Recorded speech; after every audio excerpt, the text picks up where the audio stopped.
Guys, કેમ છો બધા? આજે સવારમાં તો બહુ બધો વરસાદ આવે છે. શનિવાર છે, રેડ એલર્ટ જ હતું આખો દિવસ. મેં કાલે જ શું કહેવાય ન્યૂઝ જોઈ હતી કે આખો દિવસ વરસાદ આવશે એમ. તો આજે તો બહુ બધો વરસાદ આવે. મેં ના જેવું વિચાર્યું હતું, મને થોડીક મજા ઓછી થઈ ગઈ ને તો હું નાનીના ઘરે જઈશ, પણ આ વરસાદ મને લાગતો નથી મને જવા દે. મને મારા ગટુડિયાને રમાડો હતો, પણ હવે હું કરું? અત્યારે તો થોડો થોડો રહી ગયો હે. આઈ હોપ કે સાંજ લગીમાં રહી જાય તો હું જઈ શકું. હાય ગાઈસ, મને ખબર નહીં હમણાં હે ને રાતે હું થાય ને રાતે આમ 1:30 1 થાય ને મને આમ પેટમાં ઉંદરડા દોડવા માંડે કે ભાઈ હવે કંઈક ખાવું છે.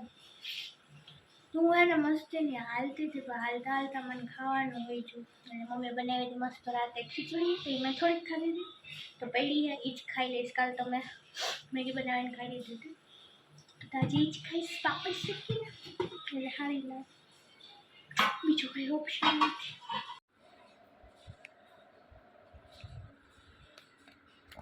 મને કાલની જેમ ભૂખ લાગી, પણ આજે તો ખીચડી હતી એટલે મારે કાંઈ એવું બનાવવાનું નહોતું, એટલે મેં પાપડ શેકીને ખાઈ લીધું. હાલો, હવે તમારા લોકોને બી ખાવું હોય તો, ન તો હું તો ખાઈ નહોતા. રાધે રાધે, જય માતાજી.